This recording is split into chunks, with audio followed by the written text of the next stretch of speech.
दोस्तों, आज से 3,500 वर्ष पहले महाभारत की लड़ाई कुरुक्षेत्र के मैदान में हुई थी, जिसमें एक ओर धर्म को मानने वाले और दूसरी ओर अधर्म का साथ देने वाले वीरों की अनगिनत संख्या थी। महाभारत की लड़ाई में न जाने कितने वीरों को अपने बलिदान देनी पड़ी, कितनी माँओं की गोद खाली हो गई, कितनी बहनें विधवा हो गई। उन्हीं में से महान धनुर्धर दानवीर कर्ण के बारे में हम आज बात करेंगे।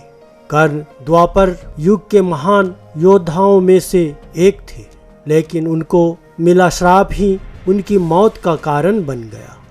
कर्ण को उनके जीवन काल में 2 श्राप मिले थे। उन्हें पहला श्राप उनके गुरु भगवान परशुराम ने दिया था, जबकि दूसरा श्राप एक ब्राह्मण ने दिया था। कर्ण को बचपन से ही धनुर्धर बनने की चाहत थी, लेकिन सूत पुत्र होने के कारण कोई उन्हें शिक्षा नहीं देना चाहता था। जब वह धनुर्विद्या सीखने के लिए गुरु द्रोणाचार्य के पास जाते हैं, तो वह भी कर्ण के सूत पुत्र होने के कारण धनुर्विद्या देने से मना कर देते हैं। इससे कर्ण निराश होकर भगवान परशुराम के पास पहुंच जाते हैं, लेकिन भगवान परशुराम भी सिर्फ ब्राह्मणों को ही विद्या देते थे।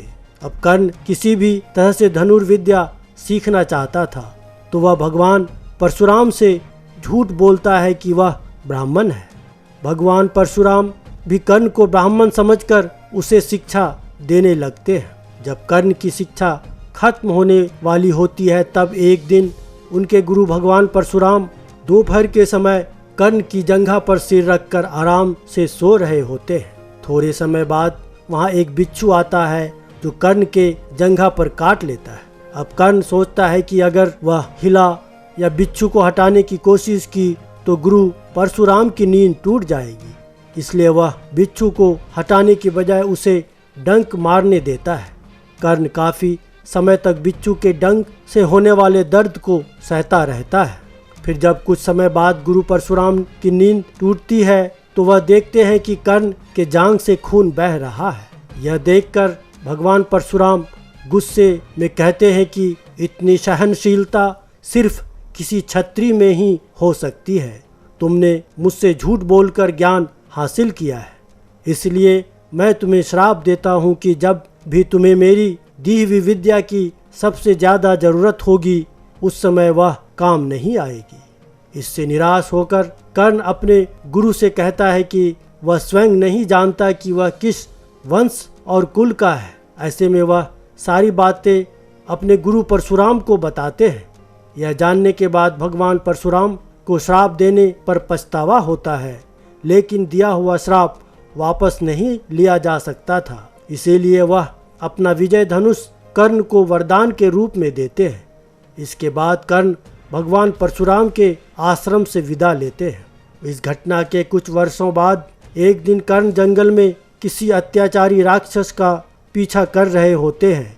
वह राक्षस को निशाना बनाते हुए उसे मारने के लिए बाण चलाते हैं, लेकिन राक्षस अचानक गायब हो जाता है और बाण दलदल में फंसी एक गाय को लग जाती है। बाण लगने से गाय की वहीं मौत हो जाती है। उस गाय का स्वामी एक ब्राह्मण होता है, जो गाय की दुर्दशा देखकर कर्ण को वहीं पर श्राप दे देता है। श्राप से ब्राह्मण कहता है कि जिस तरह तुमने एक असहाय गाय को मारा है, ठीक उसी तरह ही एक दिन तुम्हारी भी निसहाय अवस्था में मृत्यु होगी।